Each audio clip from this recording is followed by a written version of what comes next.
तो दोस्तों आज हम एक ऐसे जगह पे हैं जहाँ पे बाहरी लोगों को खुलेआम घूमना या कोई भी हलचल करना सख्त मना है। यहाँ पे आप वीडियो नहीं बना सकते हैं। आज हम हैं झारखंड के खूंटी ज़िले में, और खूंटी ज़िले में एक ऐसे जगह पे जिसे लोग पत्थलगड़ी के रूप में जानते हैं। पत्थलगड़ी का आपको उदाहरण दे तो मतलब एक ऐसा क्षेत्र जहाँ पे हजारों सालों से आदिवासियों के पूर्वजों से ही इनका अपना एक अलग नियम होता है, अपना अलग कानून होता है। और ये भारत सरकार को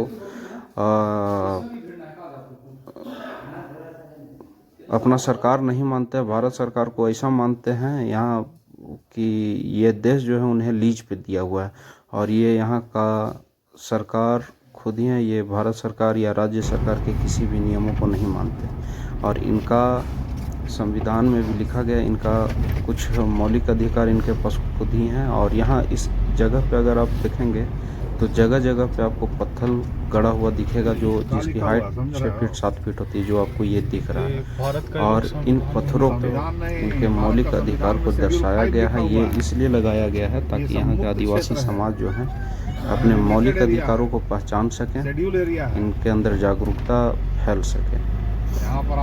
और ये जो जगह है पूरे चारों तरफ से जंगलों और पहाड़ों से घिरे हुए हैं, और यहाँ पे पुलिस प्रशासन भी आने से डरती है जी भाई साहब, क्योंकि यहाँ पे कई बार प्रशासन को भी बंधक बना लिया गया है। जहाँ पे बाकी क्षेत्रों में, आम क्षेत्रों में पुलिस प्रशासन से लोग खौफ खाते हैं, लेकिन यहाँ पे पुलिस प्रशासन ही जाने से डरती है।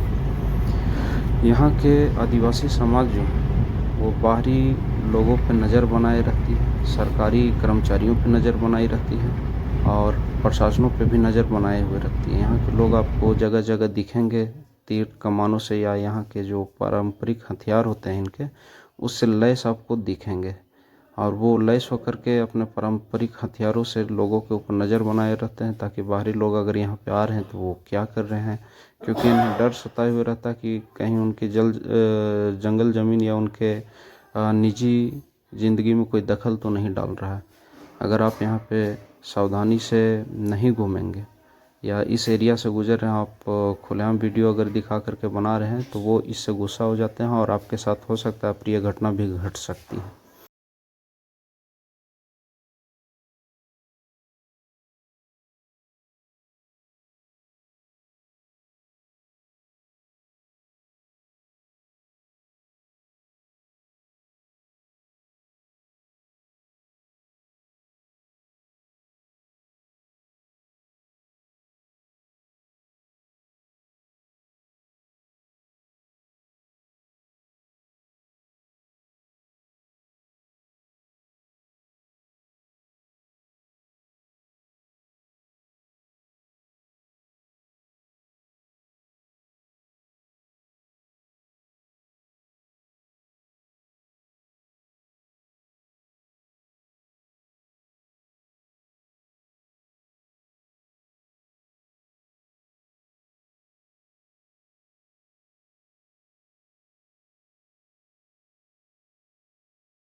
क्योंकि 2016 में या 2017 में एक ऐसी घटना घट चुकी है जिसमें कुछ सरकारी कर्मचारी, जिसमें महिला और पुरुष दोनों ही थे, और ये गए थे इन पत्थलगड़ी क्षेत्रों में आदिवासियों को समझाने के लिए कि उन्हें वोट देना चाहिए, सरकारी लाभ उठाना चाहिए।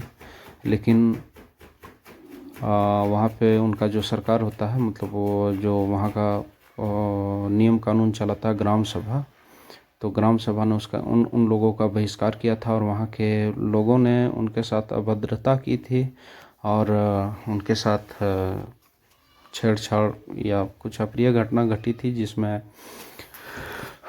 वो मैटर बहुत ही बड़ा बन चुका था। और उसके बारे में आप गूगल पे सर्च कीजिएगा, पत्थलगड़ी के नाम से सर्च कीजिएगा, पत्थलगड़ी झारखंड, तो आपको ज़्यादा ही इसके बारे में जानकारी मिलेगी।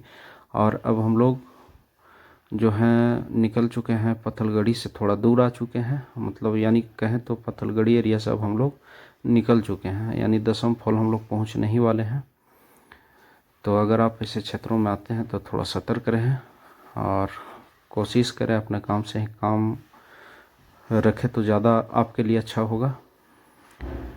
तो अब हम लोग निकल रहे हैं दसम फॉल थाना की ओर, और यहाँ का जो व्यवसाय है वो तो आपको बता ही चुके हैं कि यहाँ के लोग ज़्यादातर खेती पे ही निर्भर हैं, और लोग आज भी पुराने परंपरा से शिकार करते हैं। शिकार करते हुए दिख जाएंगे आपको, तीर धनुष लिए हुए जगह जगह पे आपको निगरानी करते हुए भी। अगर आप इस एरिया में जैसे ही आते हैं ना, और अगर वहाँ के लोगों को आपके बारे में शंका हुई तो हो सकता है कि आप एक गांव से दूसरे गांव ना पहुंच पाएँ, आपको बीच में ही रोक लिया जाएगा।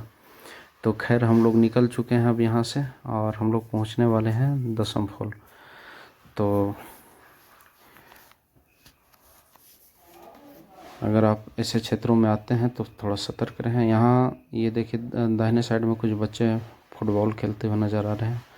यहाँ आपको जगह जगह मतलब फुटबॉल खेलते हुए लोग दिखेंगे, क्योंकि इधर का जो मुख्य खेल है, नवयुवकों का प्रिय खेल है, वो फुटबॉल ही है। अब हम लोग आ चुके हैं पत्थलगड़ी एरिया से बाहर, यानी पत्थलगड़ी क्षेत्र जो है वहाँ से हम लोग बाहर आ चुके हैं। ये देखिए पलाश का फूल है जो काफ़ी सुंदर दिखता है। अगर आप झारखंड में अभी के समय में आते हैं, यानी गर्मियों के समय में आते हैं, तो ये आपका स्वागत करती हैं, और ये झारखंड का राष्ट्रीय पुष्प भी है पलाश। पलाश इनका जो पलाश का लेह जो होता है ना, पलाश का जो जैसे पेड़ों से जो लट्ठा निकलता है उनका चूड़ियाँ भी बनता है। और अब हम लोग आ गए दसम फॉल गांव। ये जो गांव है, हम लोग दसम फॉल गांव में आ चुके हैं, यानी पत्थलगड़ी से लगभग 6 से 7 किलोमीटर दूर। अब हम लोग पहुंचने वाले हैं रिंग रोड। तो हम लोगों को जाना है जमशेदपुर, और हम लोग राइट टर्न लेंगे जमशेदपुर जाने के लिए, और ये जो लेफ़्ट जाएगा वो निकल जाएगा रांची। तो ये दसम फॉल जो है वो इसी के नाम पे उसका दसम फॉल नाम पड़ा है, क्योंकि इस गांव का नाम है दसम गांव में है हम लोग। और यहाँ बगल में आपका ये जो टावर दिख रहा है उसके दाहिने साइड में है दसम फॉल थाना, और वो जो आपको सामने दिख रहा है वो है रिंग रोड। वो आप देख सकते हैं बोर्ड लगा हुआ है, गाड़ी आपको आते जाते हुए दिखाई देगी। वो रिंग रोड है जो आप रांची टाटा रूट निकलने के लिए आप लेफ़्ट लेंगे तो रांची जाएंगे, और राइट लेंगे तो जमशेदपुर। हम लोगों को जाना है जमशेदपुर। तो हम लोग पहुंच चुके हैं रिंग रोड। तो वो था पत्थलगड़ी। आप ज़्यादा तो हमें जानकारी नहीं है पत्थलगड़ी के बारे में, लेकिन आप गूगल पे अगर सर्च करते हैं तो पत्थलगड़ी के बारे में आपको ज़्यादा जानकारी मिलेगी। और हम लोग पहुंच चुके हैं तैमारा घाटी, यानी दसम में ही है, दसम थाना के पास ही तैमारा घाटी है। अब यहाँ के बारे में भी एक दो रोमांचक कहानियाँ हैं। कहानियाँ नहीं, ये एक तो मेरे साथ भी घटा है घटना। मेरे साथ जो घटना घटा है वो ये है कि यहाँ पे टाइम टेबल चेंज हो चुका है। हम 2 साल वर्तमान समय से 2 साल आगे पहुँच जाते हैं, यानी अभी 2024 पहुँचे चल रहा है ना। तो आपके मोबाइल में अगर आप यहाँ पे आते हैं तो मैग्नेटिक कारणों से टाइम टेबल यहाँ पे चेंज हो जाता है, एक अलग ही टाइमिंग जोन में आप पहुँच जाते हैं। और दूसरा जो कहानी है वो ये है कि यहाँ पे रातों में अक्सर एक महिला दिखाई देती है जो कभी कभी नाचते हुए या बीच सड़क पे। तो कई बार ऐसा होता है कि भारी वाहन जो होते हैं उसे बचाने के चक्कर में एक्सीडेंट कर जाते हैं, और फिर बाद में उन्हें कुछ दिखाई नहीं देता है, क्योंकि यहाँ पे जो दुर्घटनाग्रस्त गाड़ियाँ हैं उनके ड्राइवर से कई बार पूछा गया है तो वो कहते हैं कि एक महिला को बचाने के चक्कर में ऐसा हो गया। तो ये दो कहानियाँ हैं, एक टाइम टेबल चेंज होना और दूसरी महिला का आधी रातों में नाचना या सड़क को पार करना, ये 2 घटना है इस तैमारा घाटी की। आप ये देख सकते हैं तमारा घाटी का व्यू, बहुत ही सुंदर व्यू आता है। तो अब हम लोग बुंडू पहुंचने वाले हैं, उसके बाद फिर हम लोग जाएंगे जमशेदपुर। तो आज का ब्लॉग इतना ही था दोस्तों।